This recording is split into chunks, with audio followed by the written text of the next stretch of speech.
얼마 전까지 10월 10일 다주택자 세금 폭탄 피하기, 전세가 폭탄 피하기, 깡통주택 피하기. 왜 이런 것들은 그렇게 기사를 안 내요? 주택 입주권 보유자가 양도세 비과세를 받으려면 해가지고 이렇게 팔아라 다 알려주고 있죠. 이런 거 해야지, 세금을 덜 내야지 이들이 세금이 줄어들면 수익이 늘어나죠. 수익이 늘어나면 이것을 다시 부동산 시장에 투기로 들어갈 수 있겠죠. 부동산 투기가 늘어날 것이다. 그렇다면은 집값 방어가 유리해지니까. 언제부터 다주택자들을 생각해 줬을까요? 물론 고맙겠죠. 굉장히 저들이 공급 부족을 만들어서 집값을 띄워주니까. 근데 뭐 이런 식으로 해가지고 최종적으로 매각하고 하는데 저렇게까지 늘려가지고 하면 다른 거 매각할 때 양도세 안 들어가나요? 다 비과세 받을 수 있을까요? 내년 되면은 양도세 엄청나게 올라가는 거 생각해야 되죠. 정책 성공을 원하면 다주택자 먼저 살리래요. 임대주택 공급을 누가 하냐요? 투기꾼. 제가 늘 이야기하지만 다주택자들이 어떤 상황을 만들었냐? 공급 부족으로 집값을 끌어올렸죠. 그러면서 어떤 식으로 해요? 전세 가격은 이보다 더 천천히 끌어올렸다. 그래서 지금 어떤 상황이 왔어요? 뭐 이랬다가 오르다 멈추다 막 이런 식으로 갔죠. 그래서 지금 어떤 상황이 됐어요? 그때 집값보다 지금 전세가가 더 높다. 지금 시점 뭐 이렇게 이야기한다면 이들이 임대주택 공급해서 사회적으로 이익을 준다라고 이야기를 하려면은 정도껏 돼야 되죠. 우리나라는 전세라는 제도 때문에 외국이랑 달라요. 외국 같은 경우는 임대주택 공급해서 진짜 돈이 없는 사람들이 월세를 좀 내더라도 적은 보증금으로 들어가서 살 수 있는 그런 상황이었는데 지금 뭐예요? 도구나 카우나 다 웬만하면 전세 놓고 갭투기 하려고 그랬지. 그러다가 이제 와서 뭐 월세 전환한다느니 하면서 으름장만 놓고 있는 거죠. 이렇게 보유하고 있는데 1인당 뭐 2.7가구 소유하고. 이게 중요한 게 아니라 정도껏 가져가야죠. 다주택자 먼저 살려라 개소리 하지 말고. 외국 같은 경우가 부동산 자산 중에서 거주 외 부동산이 높아야 10% 안팎인데 우리나라는 이거의 3배가 되는 30%가 넘어요. 그러면은 외국은 그래서 저게 임대가 다 죽나요? 아니죠. 20% 정도는 뽑아내야죠. 그래서 이것을 매매 시장으로 돌려서 공급을 늘려야지 집값이 안정되면서, 집값이 안정돼야 임대가가 안정되는 거예요.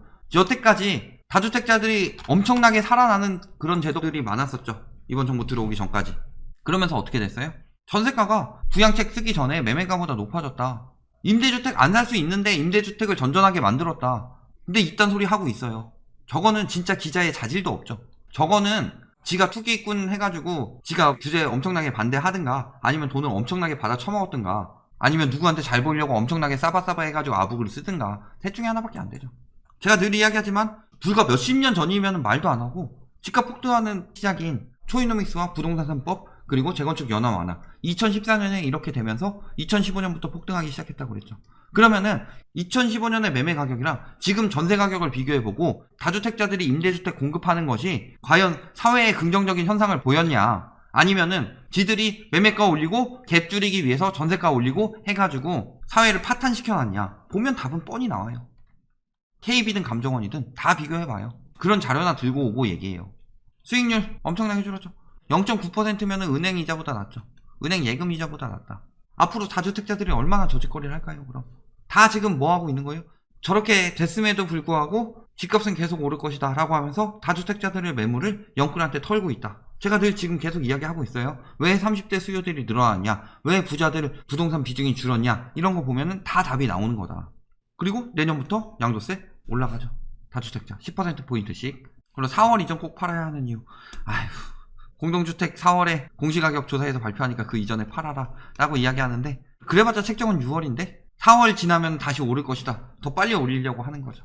세금 폭탄 달래기라고 표현합시다. 그러면서 9억 이하 1주택자 재산세 인하 추진된다는 거예요. 즉 공시가격 올려서 세금 많이 받아 처먹겠다, 이게 의도가 아니라 다주택자들 세금 많이 받아 처먹어서 집값 낮추겠다, 이게 의도라는 거죠. 자, 지금 중요한 건 세금이 아니다. 물론 세금도 중요하죠. 왜? 코로나 때문에 재정 지출이 늘어났어요. 그러니까 세금 올리는 것도 물론 필요하긴 하다. 근데 지금 우리나라의 가장 큰 문제는 뭐다? 단기적으로는 가계부채고, 가계부채 때문에 소비가 안 돈다. 그리고 가계부채를 부풀려서 부동산 가격을 올렸기 때문에 사람들이 소비 안 하고 다들 모아가지고 부동산만 살려고 한다. 이게 문제죠. 자산시장 거품, 가계부채로 인한 자산시장 거품. 이 자산시장 거품으로 인해서 장기적으로 생겨나는 문제 뭐예요? 인구 감소. 인구 감소는 곧 출생률 감소, 고령화, 이렇게 진행이 되죠. 이렇게 되면은 생산 가능 인구가 줄어든다. 생산 가능 인구가 줄어든다는 게 무슨 뜻이에요? 국가의 생산력이 점점 더 떨어져 간다는 소리예요. 그리고 고령화가 늘어난다는 거는 생산력은 줄어드는데 부양해야 될 인구는 늘어난다는 소리죠. 그런데 자꾸 뭐 세금 쪽으로 몰아붙이고서 부동산 잡을 생각이 없다. 세금 많이 걷기 위해서. 지들이 그렇게 바라니까 그런 식으로 이야기를 하는 거죠. 결국에는 집값이 안정돼서 거래가 잘 돼야지. 세금 잘 하려면 양도세 조금 인하시켜줘가지고 거래 잘 되게 만들었을 거예요. 보유세보다 양도세가 훨씬 더 많은데. 보유세 1년에 몇백, 몇천 올려가지고 받는 것보다 거기서 양도세까지 풀어줘가지고 양도세 받는 게 훨씬 더 유리하죠. 몇천 몇억씩. 그런 부분에 대해서는 이야기를 안 한다니까요. 자, 그리고 월세로 살라는 건가요? 월세 세액공제. 월세 세액공제는 무조건 임차인한테는 유리한 제도죠. 임차인 유리한 제도인데 부글부글. 월세 세액공제 하지 말고 임대차 3법 없애라. 부글부글 누가 부글부글이에요? 임대차 3법 폐지해주길 간절히 바라고 있을 텐데. 왜냐면은 과거에도 전세 1년에서 2년으로 늘린다고 하면서 엄청난 문제들이 생길 것처럼 이야기했지만 그 뒤에는 전보다 훨씬 더 안정됐더라. 그러니까 이번에도 똑같은 결과가 나타날 것이 뻔하니까 여론 계속 만드는 거죠. 임대차 3법 때문에 다 죽는다, 문제 생긴다, 계속 이런 여론 만들어주는데, 그러면은 임차인들 문제 안 생기게 월세 세액공제 해줄게, 이런 식으로 나와버리니까 부글부글한 거는 누가 부글부글한 거예요? 지들이 부글부글한 거지. 뭐 형평성 맞춘다더니 고가주택만 옥죄인다. 왜 고가주택만 옥죄는 거예요? 고가주택이 모든 문제의 원흉이니까. 선도 아파트라고 해서 가격 끌어올리죠. 그리고 이 선도 아파트 중에는 재건축이 많이 들어가죠. 재건축이 가격 끌어올린다. 재건축이 가격이 올라가게 되면 얘가 나중에 신축이 돼서도 가격을 올리게 되니까, 신축 올라가게 되면은 밀려나면서 구축도 가격이 같이 올라간다. 항상 이런 패턴을 탔기 때문에 고가주택부터 때리는 거죠. 그래서 고가주택하고 그 다음에 맨날 이야기하는 공급 부족 해결하기 위해서, 공급 부족 지금 택지지구 계획하고 재건축 재개발 풀어준다고 해서 당장 공급이 나오나요? 내년 공급 부족이라고 이야기하는데 적어도 5년 이상 걸리죠. 공급 부족 해결하려면 뭐 해야 돼요? 다주택자 매물. 신축 공급 부족은 안 되더라도 공급 부족은 해결된다. 그러니까 다주택하고 고가주택 때리는 거예요. 공시가 급등 우려. 9억 이상 주택 당연히 급등해야죠. 9억 이상 같이 할 곳이 아닌데 지금 뭐 그 인프라 이용해서 가격 띄운 거니까. 우리가 죄지었나? 유럽처럼 시위하자. 공시지가가 쏘아 올린 조세 저항. 자, 그러면서 시위한다는 식으로 이야기하는데 이거 언제적 자료 갖다 쓴 거예요? 7월 31일 임대차 3법 통과되고 나서 그 자료를 붙여놓고서 시위하고 있는 것처럼 해서 여기저기 시위를 부추기고 있어요. 누가? 저명하신 기자분들께서 아주 선동을 하고 있어요. 자기들의 말이 무조건 옳죠. 해주길 바라면서 유도하고 있다. 지금 딱 보이죠. 7월 자료 갖다 붙여놓고서 지금 하고 있는 것처럼 계속 유도하고 있다. 조세 저항이요? 왜 조세 저항해야 돼요? 9억 이상 가진 사람이 얼마나 되는데? 나머진 다 감면해준다고 하잖아요. 조세 저항은 무슨 얼어 죽을 조세 저항이에요. 그래서 뭐 세금 엄청나게 늘어난다. 엄청나게 늘어날 것처럼 이야기하는데 보면 어때요? 7억 8,900만원짜리 많이 늘어야 200만원이죠? 220. 많이 늘어났는데 31억짜리 이런 애들이 많이 늘어나죠. 그리고 문제는 뭐예요? 시세가 떨어지면 돼요. 여기가 5억 돼봐요. 보유세 오를 일 있나? 가격이 떨어져서. 공시가격 90%에 맞춘다는 거는 엄청나게 막 세금 저항 이런 식으로 얘기하는데, 외국 같은 경우 세금 어떻게 매겨요? 공시가격 쓰는 나라 몇 개나 있어요? 선진국들 사례 들고 와봐요. 미국 공시가격 써요? 유럽은 공시가격 써요? 그만큼 감면해주고 있었다는 거죠. 우리나라에서. 시세 6억 아파트 있으면 10년 뒤 건보료 연 44만원 더 낸다. 무슨 뜻이에요? 연으로 환산하죠. 건보료는 보통 월로 따지는데 연으로 굳이 환산해서 일단 크게 만들어 놓고, 그 다음에 시세 6억 아파트, 서민 아파트죠? 본인들 입장에서 서민 아파트로 잡은 거죠. 그리고 10년 뒤에 늘어난다. 서민 1주택이 건보료 부담이 늘어난다. 공시가격 상승 때문에. 이 이야기를 하고 싶은 거죠. 핵심은. 근데 지금 공시가격 자체가 얼마예요? 2억이에요. 2억. 그러니까 가장 공시가격 절반도 안 되는 걸 굳이 끌어올려다가 이렇게 맞춘 거죠. 자, 그래서 많이 올랐다고 칩시다. 그럼 그동안에 다주택들은 어때요? 똑같은 거 두 채만 가지고 있다고 해도 월 54,000. 그러면은 12개월이면 66만원 정도 더 들어간다. 어느 쪽이 부담이 더 커요? 다주택들. 결국에는 시세 하락은 어디서부터 나와요?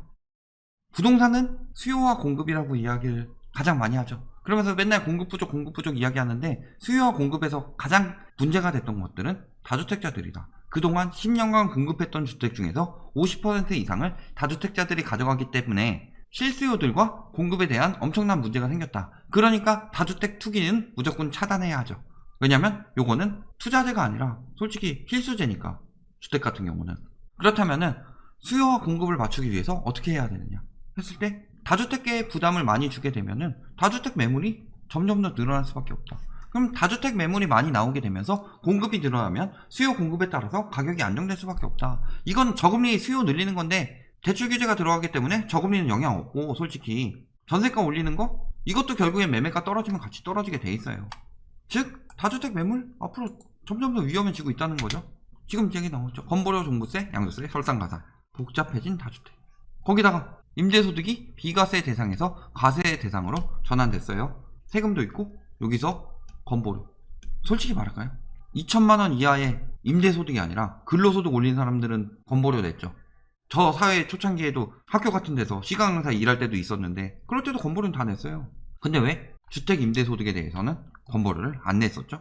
당연히 내야 되는 거죠. 근로소득은 내고 불로소득은 안 내는 거는 그거야말로 잘못된 정책이죠. 건보료 부담 늘어나고 있다.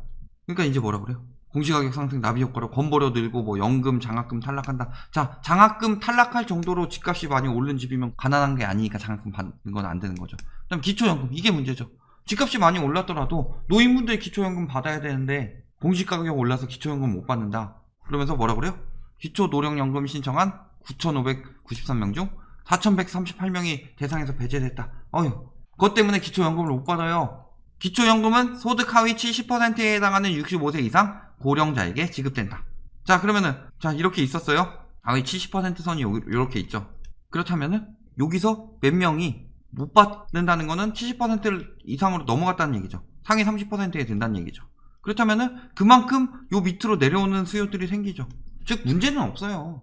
근데 나 평생 이 집에서 사는데 돈도 못 버는데 내가 이 집 한 채 가진 거 가지고 이래야 되냐? 집값 올라서 올라간 거잖아요. 공시가격이 올랐다는 거는 현실화율 문제도 있지만 그 전에 집값이 올라서 문제가 생긴 게 있죠.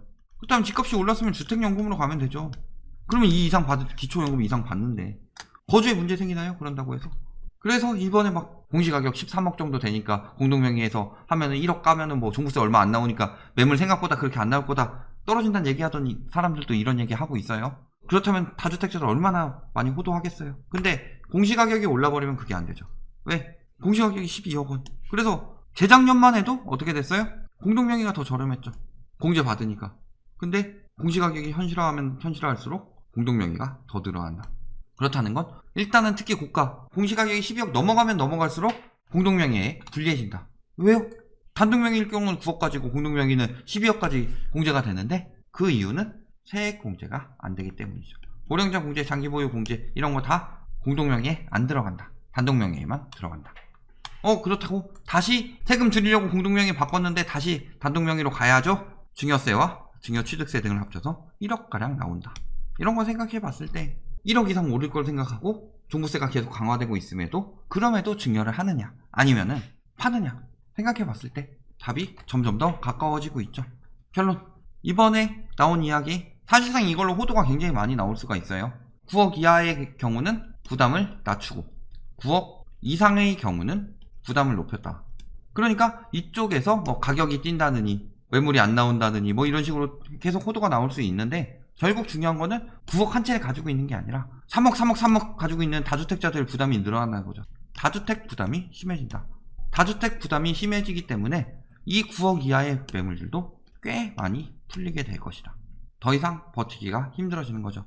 종부세만 걱정할 게 아니라 종부세는 1년에 한 번이지만 건보료는 매달 나가죠. 건보료는 공시가격도 있고 임대료에 관한 강화도 있더라. 그 다음에 내년부터는 양도세도 더 올릴 것이다. 그 전에 판례한 얘기죠.